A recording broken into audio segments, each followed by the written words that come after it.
سنة مسحدن بركي بتعلو وانا حرن ملالو أبزقوا أهدف إشمت مزمزة نتم كل سنة دوا مسكرزة زمن مسافتي من بار ماما زمن سندري لا تعصقام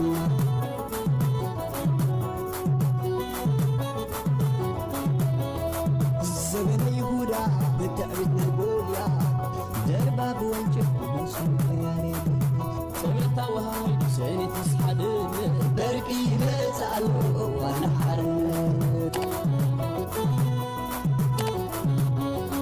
بركي بتعلو وانا حرن قدي حلفانو قزي مارن بركي بتعلو وانا حرن سلام زغبركم تخاطتلت يمان انفو ميديا كما يتوعلو نلوم سوني على 27 ورا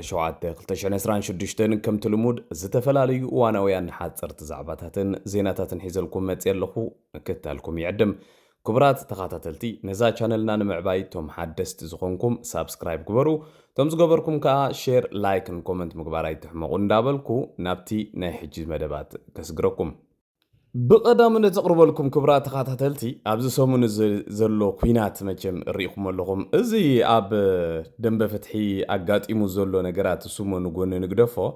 بعاب يخون طموت زغبانا ناب تقداماي صلاي اب ايرترا زلو صلاي سرعت هغدف ميدياتات ناي دليت فتحي او وشت اسمرااتيو بطعم سلازچنقو ابز سامنتات زي بغلغله سبات غيرو نتم ميدياتات ناي دليت فتحي نمتقع بزوسنو مسرت ابز حلفه حدا فصوم سعاره فصوم وي كان ود ممهر ودو بوبيلو كان حنتون سجنت بحال سجنديا ولا سسنت بحال قال مصيم ابز ميديا بزح خفراروحن كغبعبو عرينايم تعذيبنايم بدحريو كابنشنش زحل زبله كاب ود ممهر كا برقاو زغونه متقعتي مستفنولم اتا ابز حلفه زتزارربنالا نطبي اگداسيت نطبي هگدف نود ممهر ويننشنش زيكونو دليوم اتشجر ميدياتات نايزوم سبازيومن ناي كالوتون اوشت اسمرا ببزح يسمع سلازلو مرارتاتون سلازموصوم بزح منئسي تحابيو نايزوم سبات زيوم فيديوتات مسمع سلازجمره ገለኹም ህዙ ስለዘለዎም እዮም በዚኦም ሰባት ገይሮም መጽዮም ሕጅም ባር ከምቲ ዝበልኩኹም እቲ ዕላማ ነዘን ሚድያታት ዘን ንምዕናዊቲ ትቀንዲ መስርሕ ትማሊ ወድ መምህር መልስ መስሃበ ግብረ መልስ መስሃበ ሽዑ ንሽዑ ኣብ ውሽጢ ውሑድ ደቃይቅ እዮም ነቲ ናይ በዓል ወድ መምህር ቪድዮታት ንዕኡ ንምጥፋእ ከምኡ ነቲ ቻነላት ንምዕፃው ብዙሕ ላዕልን ታሕትን ክብሉ ውዒሎም ማለት እዩ እታ ዕላማ እውን ንሰያ ተን ሚድያታት ከመይ ጌርካ ብናይ ህዝቢ ምልዓዓል በዞም ኣብ ዘለው ደገፍቶም ገለመለ ገይሮም ብዙሕ ግዜ ቪድዮታት ይዕፁ ደርፍታት ይዕፁ ገለገለ እዮም ሪኹሞም ተኾንኩም ህግደፍ ብፍላይ ምዚ ደርፍታት ተጋሩ ወሲዶምልና ገለመለ ገለ እንዳበሉ ብዙሕ ግዜ ኾምታት ይገብሩ እዮም ፔቲሽን እንዳገበሩ እጅምባር ከም ትሪእዎ ዘለኹም ዓብይ ጎስጓስ እዩ ዘሎ በዞም ኣለው ዝበሃሉ ካድረታት ኩሎም ዋላ ዞም ደገፍቲ ማሕበራዊ ሚድያ ዝነጥፉ ነዛ ሚድያ ናይ ወዲ መምህር ነዕፅዋ ድሕሪ ናይ ወዲ መምህር ናይ መን ከም ትመፅውን ርግፀኛታት ኢና ናይ ነሽነሽ ናይ ሰልጠነ ገለ እንዳበለ እንክመፃ ኩለን ሚድያታት ኣብ ኤርትራ ዝስማዓ ዘበላ ከዓፅዎን እዮም ክፍትኑ እዚቲ ዕላማ መዛረብ እዮም ዕግርግር ዘብሎም ዘሎ እምበር ንወዲ መምህር ኣብ ኣስመራ ዘሎ እቲ ስንኩላን ዝረሸነ ሓልዮምሎ ይኮኑ ገለ ይኮኑ በዚ ኮይኑ በቲ መልእኽተይ ከመሓላልፍልኩም ዝደሊ ነዚ ናይ በዓል ወዲ መምህር ዩቱብ ድዩ ገለ ከዓፅዎ ኣይክሉን እዮም ዓቕሚ የብሎምን ዋላ ዝኣከቡ ፔቲሽን እንተኣከቡ ዋላ ሓንቲ ክገብሩ ይክሉን ዓቕሚ የብሎምን ኮይኑ ግን ኣብኡ ዘሎ ቪድዮታት ናይ ምጥፋእ ተኽእሎታት ኣሎ እቲ ቪድዮታት ከጥፍኦ ክእል እዮም ብፔቲሽን ብምእካብ ከም ዝሓለፈ ግዜ ተሰሪቁ እዩ ሰባት ጸሊሙ እዩ ሽም ናይ ሰባት ኣልዒሉ እዩ ገለ እንዳተባሃለ ብኸም ፔቲሽን ኣልዒሎም ከዓፅዎ ክእል እዮም ነቲ ቪድዮታት ከደምስስዎ ክእል እዮም ስለዚ እዚ ከይግበር ሳቶም ፔቲሽን ከዳሉ እዮም ሕጂ ፔቲሽን ኣደልዮም ፈርሙ እዮም ዝብሉ ዘለው ግደፎ እቲ ምፍርራሕ መግቡዕባዕ ገለመለ እዚ ግደፎ ብዙሕም ዝፍክሩ ዘለው ንበዓል ወዲ መምህር ነሽነሽ ገለ ጥራሕ ዘይኮኑ ሓፈሻው ንኩሉ ደላይ ፈትሒ ክሳብ ዓድታትን ገለን እንዳልዓሉ እዮም ዝፍክሩ ዘለው እሱ ሓቢርካ ዝረአ እዩ ልቢ ዘለዎ ሰብ ኤርትራዊ እንተኮይኑ ማንም ሰብ ዋላ ብስሕቲ ዝስርዓት ዘሎ ካድረ ናይ ስርዓት ይኹን ኣብ ልዕሊ እዞም ሰባት እዚኦም ሓንቲ ክገብር ዝኽእል ሰብ የለን ሳቶም ደቂ መን ኮይኖም መን ይኸፈራርሕ ስለዚ ክቡራት ተኸታተልቲ ፐቲሽን ክመጽእ ከሎ ከምዚ ንቑሓት ኮይና ተዳሊና ክንጸንሕ ንክእል ኣለና ነዞም ሰባት እዚኦም ንምክልኻል ዘይኮንና ንነብስና ክንከላኸል እቲ ነካይዶ ዘለና ቃልሲ ድምፅና ኣብ ውሽጢ ኤርትራ ክስማዕ ጀሚሩ ስለ ዘሎ ቀንጠብጠብ ክብሉ እውን እታ ክርቢት ባዕሎም ስለ ዝወልዕዋ ነቲ ኣብ ኤርትራ ዘሎ ህዝቢ እውን ሕጂ ብተዘዋዋሪ መገዲ ጽቡቆም ገይሮምልና ዘለዉ እቲ ቪድዮታት መሊሱ ክሰምዑ እዩ ህዝቢ ህልኸኛ እዩ ኣይትስማዕ እንተኢልካዮ ዝስማዕ ነገር ኣለዎ ማለት እዩ እዚ ነገር እዚ ስለምንታይ ዳ ዕፀው ቅድሚ ሕጂ እኮ ትዝክሩ ኢኹም ኣብ ኤርትራ ኣብ 2002 ገለ ከባቢ ናይ ኣምሓርኛ ደርፍታት ሙሉእ ብሙሉእ ካብቲ ሃገር ተኸልኪሉ ነይሩ እንተኾነ ናይ ኣምሓርኛ ደርፍታት ብወግዕዳ ኣይከልክል እምበር ዝበዝሕ ኣምሓርኛ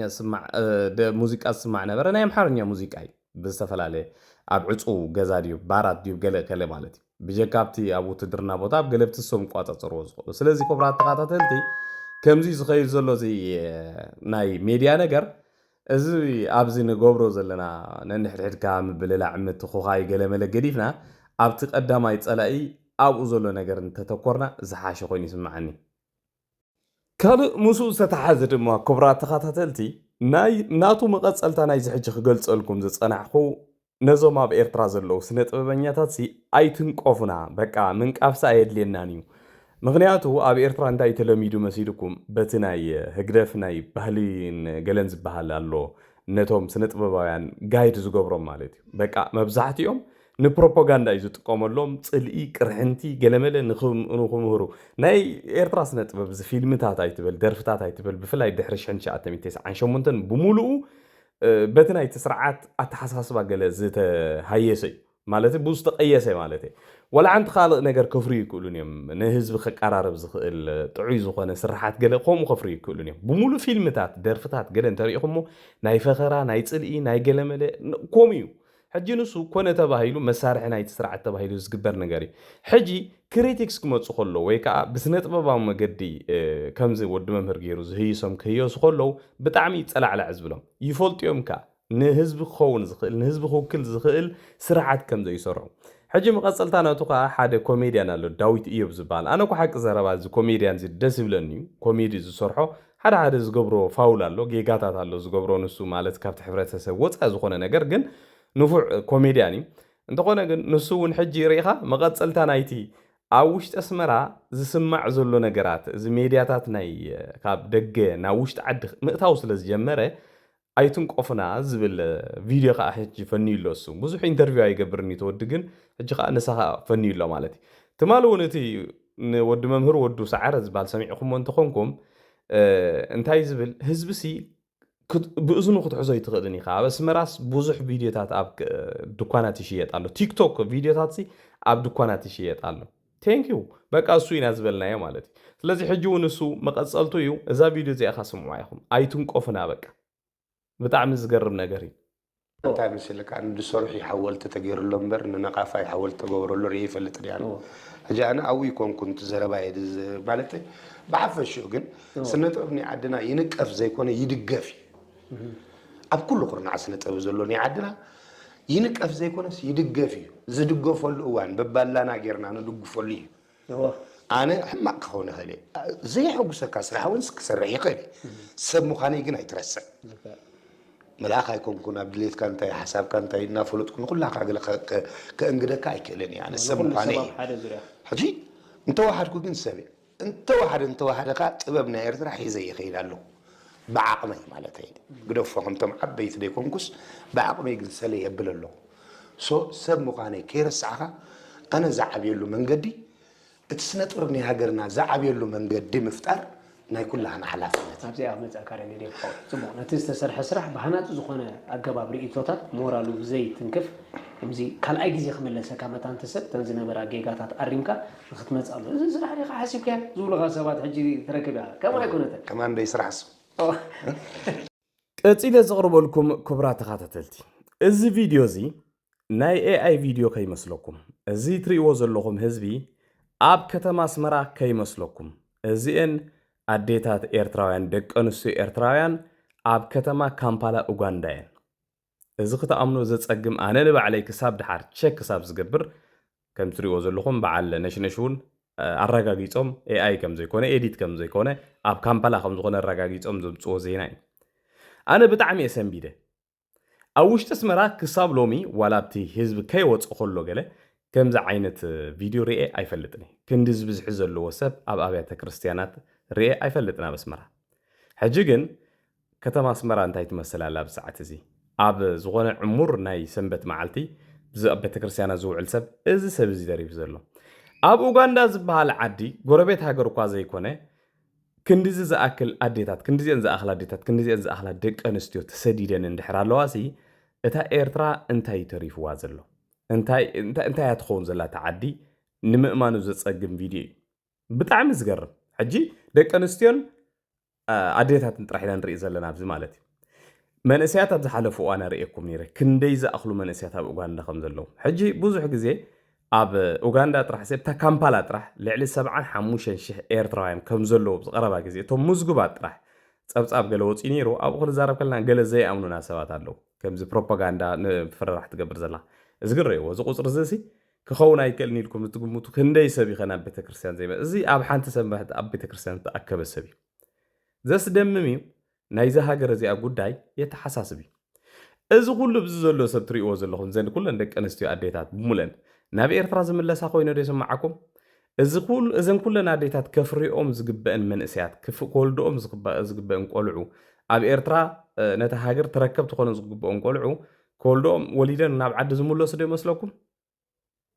እንተተመለሱ እውን ክንደይ ፐርሰንት ክምለሱ ይኽእሉ ካብዚኦም ካብዞም ደገ ወፂና ዘለና ካብ ግዜ ሰውራ ጀሚሩ ክሳብ ሕጂ ደገ ወፂ ዘሎ ሰብሲ ክንደይ ሰብ እዩ ካብ ደገ ተመሊሱ ወይ ደቆ ተመሊሶም ኣብ ኤርትራ ነቢሮም ናይ ኤርትራ ከገልግሉ ዝኽኣሉ ዳርጋ የለን ክበሃል ይከኣል ናይ ኤርትራ ነገር ሕሱብ ክተብሎ ከለኻ የተሓሳስበካ እዩ ቀፂለ ዘቕርበልኩም ክቡራት ተኸታተልቲ ኣብዚ ሰሙን እዚ ኣብ ሃገረ ሸወደን ስካንዲኔቪያ ህግደፍ በቃ ኣሎ ዝበሃል ፌስቲቫልና ጌርናዮ ኮይና እንዳበሉ ኣብ መድረኽ ላዕልን ታሕትን ክብሉ መቸም ነዚ ደላይ ፍትሒ ኤርትራዊ ከምታ ቅድሚ 3 ዓመት ዝፍክርዋ ነበሩ ፈኪሮም ባዕሎም ሓውዝ ዘርኦላ ሕጂ እውን ብዙሕ እንዲዮም ላዕልን ታሕትን ክብሉ ቀኒዮም ሓደ ነገር ከርእየኩም ነዚ ፌስቲቫል እዚ ንምድላው ብፖሊስ ሸወደን ተሓልዮም ፖሊስ ሸወደን ሙሉእ ከተማ ከቢቡ ክንደይ ሚልዮናት ገንዘብ ኣውፅኦም ነቲ ፌስቲቫል ከም ዝገበርዎ ኣብዚ ትሪእዎ ዘለኹም ናይ ፖሊስ ሸወደን ባዕሉ ኣብዚ ሰሙን እዚ ነዚ ፌስቲቫል ናይ ኤርትራውያን ንምሕላው ብዙሕ ሰባት ኣዋፊሩ ብዙሓት መካይን ብዙሕ ነገር ከም ዝገበረ ኣብዚ ዝገልጽ ጽሑፍ ኣሎ ፖሊስ ነዞም ኤርትራውያን ክንሕግዝ ከምዚ ኢልና ንሰርሕ ቀኒና ገለ ዝብል ማለት እዩ ናይቲ ኣዳራሽ ናይቲ ዝተኸረይዎ ጎልጎል ገለ መለ ግደፎ እዚ ሓደ ህግደፍ ኣብቲ ቅድሚ ሕጂ ናይ ኮሚኒቲ ናይ ገለ እንዳበሊኦም ብነፃ እዮም ዝወስድዎ ነይሮም ዋላ ተጎላጉል ዋላ ኣዳራሻት ገለ መለ ብነፃ እዮም ዝወስድዎ ነይሮም ኣብ ሃገረ ስዊዘርላንድ ቅድሚ 2 ሰሙን ወይ ቅድሚ 3 ሰሙን ኣቢሉ ይኸውን ፌስቲቫል ገይሮም ነይሮም ኣብ ስዊዘርላንድ ዝክሩ ኢኹም ገለ ሰባት ነቲ ፌስቲቫል ንምንታይ ይግበር ስለምንታይ ቅድሚ ሕጂ ብዙሕ ባእሲ ኣልዒሉ ስለምንታይ ኣብ ዝግበር ኢሎም ኣብ ዝሓተትሉ ካብ ናይ ስዊዝ ዝምልከቶም ኣካላት እንታይ ግብረ መልሲ መፂዎም መስለኩም እዚ ኣዳራሽ እዚ ኣዝዩ ብዙሕ ገንዘብ ኢንቨስት ከም ዝገበሩሉ እዞም ሰባት እዚኦም ናይ ፕራይቬት ፓርቲ ከም ዝኾነን እዚ ገንዘብ ኢንቨስት ዝገበርዎ ገንዘብ ከዓ ብቐሊሉ ክትካእ ዝኽእል ገንዘብ ስለ ዘይኮነ ዋላ ሓንቲ ብሰዓት ደው ክነብሎ ይንኽእል ኢና ዝብል ግብረ መልሲ ተዋሂቦ ልዕሊ $27,000 ፍራንክ ናይ ስዊዝ ማለት እዩ ነቲ ኣዳራሽ ክራይ ጥራሕ ዝብለኩም ዘለኹ ናይ መግቢ ናይ ካልእ ወፃኢታት ገለ ግደፉ ከምኡ ዓይነት ገንዘብ እንዳኸፈሉ እዮም ንህልኽ ክብሉ እዮም ዝገብርዎ ዘለዉ ማለት ሕጂ ኣለኹ ንምባል ማለት እዩ ተስርዓስ ኣለኹ ኢሉ ነዘን ፌስቲቫላት በቃ ሓመድ ልሒሱ ምክንያቱ ቅድሚ 3 ዓመት ብርጌድና ሓመዱ ክሳብ ክንደይናይ ሕቁኡ ሰይርዎ ከም ዝነበረ ነዚ ናይ ደገ ዲያስፖራ ነዚ ህግደፍ ዝድግፍ ዳሳት በዚኻ ክትርዳእ ትኽእል ማለት እዩ ሕጂ እውን ኣብ ዝኾነ ዓድታት ክገብሩ ተኮይኖም ኣቐዲሞም ንመንግስቲ ብኤምባሲ ደረጃ ካልእ ዲፕሎማሲ ክንድሰርሑ ጓይላ ንክንፃወት ኢሎም ዲፕሎማሲተኛታት ኣምባሳደራት ሰዲዶም እዮም ክዘራረቡ ጀሚሮም ዘለዉ ምክንያቱ እንድሕር ደኣ ኣይትገብሩን ኢኹም ገለ ተባሂሎም ሕጂ በቲ ናይ ዲፕሎማሲ ቋንቋ ምፍርራሕ ዝጅምሩ እሞ ዝምድናና ከምዚ ክንገብር ኢና ኤምባሲ ኹማ መስመራ ክነዓፅዎ ኢና እንዳበሉ እዮም ከምኡ እዮም ኣብ ጀርመን ከምኡ እዮም ገይሮም ዝገርመኩም ነገር ኣብ ዝሓለፈ መንግስቲ ጀርመን ብርጌድ ንሓመዱ ከም ቴሮሪስት ገለ ንክፈልጦም ብዙሖም ፅዒሮም ድሓር ግን ኣብ ቤት ፍርድን ገለን ምስ ተረኣየ እቲ ጉዳይ ኖ እዚ ከምኡ ዝበሃል ነገር የለን ተባሂሎም ማለት እዩ ካልእ ዘቕርበልኩም ክቡራት ተኸታተልቲ ኣብዚ ትማሊ ኣብ ቲክቶክ ሓደ እዚኦም ኢትዮጵያውያን ፍሉጣት ሰባት ዝገበርዎ ናይ ቲክቶክ ዝርርብ ነይሩ ካብቶም ፍሉጣት ሰባት ከም በዓል ጀዋር መሓመድ ኣሉላ ሰሎሙን ካልኦት ፍሉጣት እዮም ሓፈሻዊ ንሳቶም ንብልጽግና ዝቃወምዮም ዋላ ንበዓል ሕወሓት እውን ዝቃወሙ ንህግደፍ እውን ዝቃወሙ ኩሎም ማለት እዩ ዝቃወሙ ክብል ከለኹ ነቲ ብኩሎም ወገናት ዝግበር ዘሎ ጌጋታት ብቁሉዕ መገዲ ወፂኦም ክሪቲክ ዘቐምጡ ሰባት እዮም ኣብ ፖለቲካ ናይ ኢትዮጵያ ኮነ ኤርትራ እውን ቀለልቲ ሰባት ኣይኮኑን በዓል ጀዋር በዓል ኣሉላ ሰሎሞን እውን ሓያላት ተንተንቲ ሓያላት ተዛረብቲ ድሓን ዝኾነ ፍልጦ ናይቲ ከባቢ ዘለዎም ሰባት እዮም ሕጂ ኣብዛ ዝገልጻ ዘሎ እዚ ኣሉላ ሰሎሞን እንታይ ዝብል ዘሎ ናይቶም በዓል ጀዋር ብዙሕ ነገር እዮም ኣልዒሎም ሓፈሻዊ ጀዋር መሓመድ ዝበሃል ኢትዮጵያዊ ኣብቲ ግዜ ኩናት ናይ ትግራይ እውን ቁሉዕ ዝኾነ ክስታይ ነይርዎ እዩ ናይ ኤርትራ ምትእትታዋ ኣብ ኢትዮጵያ ብዙሕ ኣይድግፍን ነይሩ ማለት ኤርትራ እዚ ንትግራይ ከይፈተው ኤርትራውያን ወይ ምስ ትግራይ ከይተዓረቁ ምስ ኢትዮጵያ ተዓሪቆም ሰላም ክገብሩ እዮም ኢልካስ ዘይሕሰብ ነገር ሎጂክ ኣይኮነን ኢሉ ከረድኦም ብዙሕ ፈቲኑን ኢትዮጵያውያን ግን ኣይዶ ነው ቶም ኢትዮጵያውያኑ ኣይርድኦምን ይመስለኒ ብዙሕ ግዜ ፈቲኖም ግን ከኣኸውን ኣይከኣለን ከምታ ዝበላ ሓፈሻዊ እዚ ኣሉላ ሰሎሞን ዝብላ ዘሎ ሓቂ ግን እንታይ ኣመስለኩም እዚ ኣብ ዝሓለፈ እዋን ኣብ ትግራይ ኩናት ክግበር ከሎሲ እቲ ክኸውን ዘይክእል ነገር ኮይኑ ነይሩ ንትግራይ ረጊጾም ምስ ኢትዮጵያ ኮይኖም ኣብ ልዕሊ ትግራይ ብዙሕ ነገር ፈጺሞም ኣብቲ እዋን እቲ ኢሉ ኤርትራውያን ሕዋትና እዮም ምቃል ጎንና እዮም ኣብቲ እዋን እቲ ከምቲ ህዝቢ ኦሮሞ ወይ ናይ ኦሮሞ ዝተፈላለዩ ኣክቲቪስታት ካልኦት ኢትዮጵያውያን ኣብ ጎኒ ህዝቢ ትግራይ ደው ዝበሉ ነይሮም እዮም ኢሉ ካብ ኤርትራውያን እውን ኣብ ጎኒ ህዝቢ ትግራይ ደው ዝበሉ ኣዝዮም ብዙሓት ሰባት ነይሮም እዮም ይብል ካብዞም ደው ዝበሉ ኣብ ጎኒ ህዝቢ ትግራይ ግን እቶም ደገፍቲ ናይቲ ስርዓት ዘይኮኑ እቶም ንፍትሒ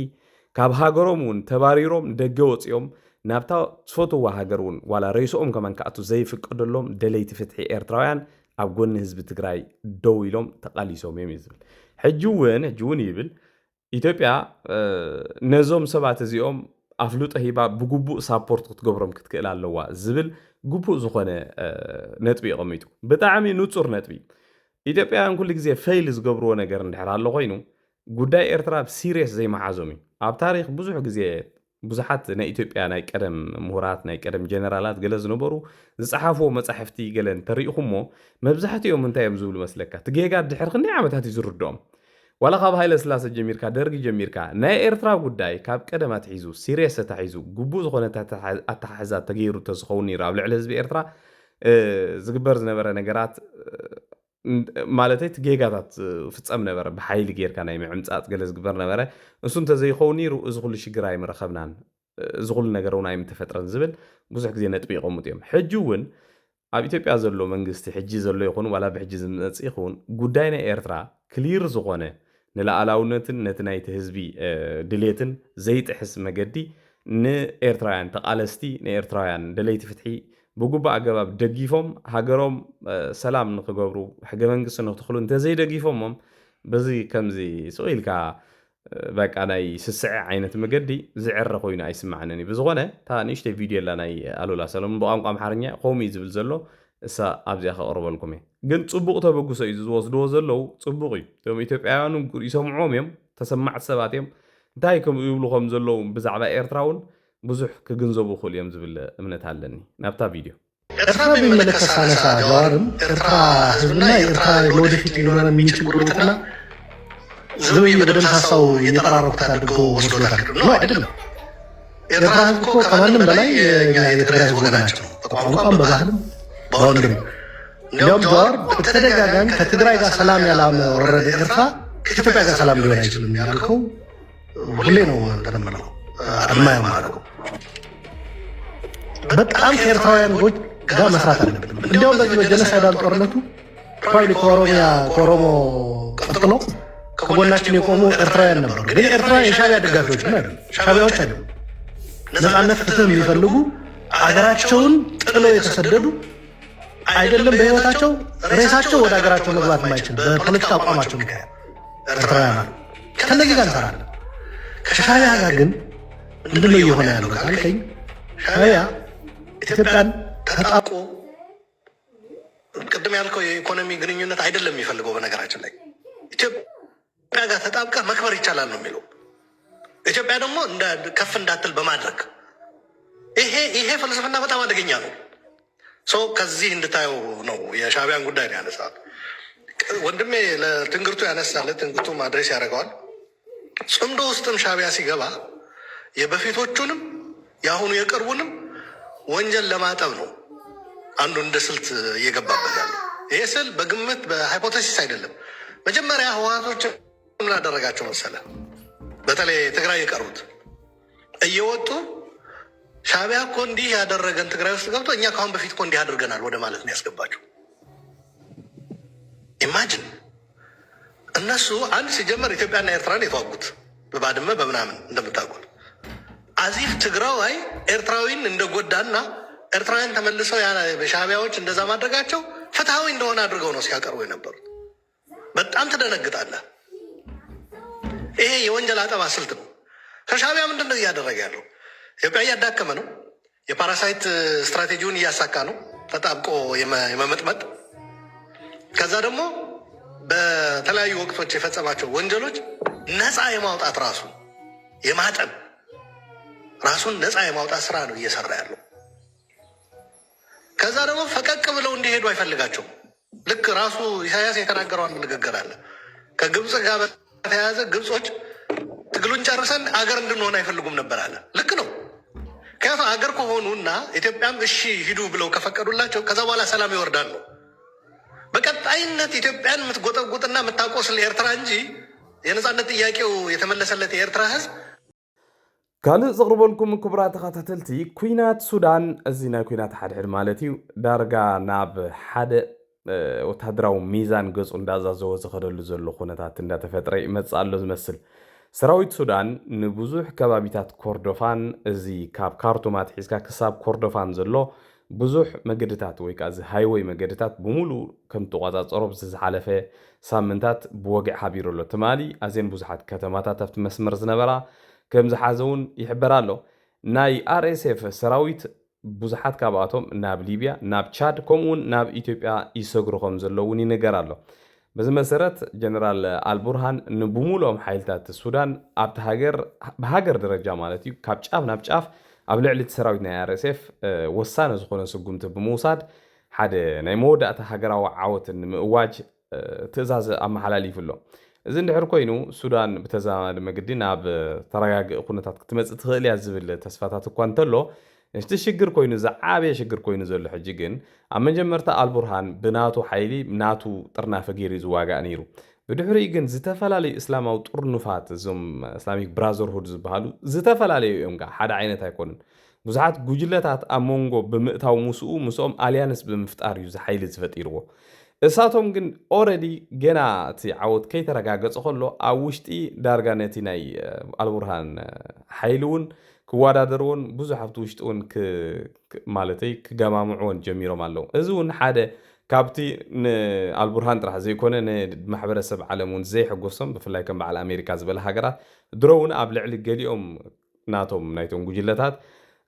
እገዳታት ክገብራ ጀሚረን ኣለዋ። ብጣዕሚ ዝገርም ነገር እዩ ናይ ሱዳን ነገር ማለት እዩ። ብዓብዩ ህግደፍ ዘሰልጥኖም ልዕሊ 12 ዝኣኽሉ ጉጅለታት ናይ ምብራቕ ሱዳን ኣብቲ ኩናት ይሳተፉ ከም ዘለዉ እውን ይንገር እዩ።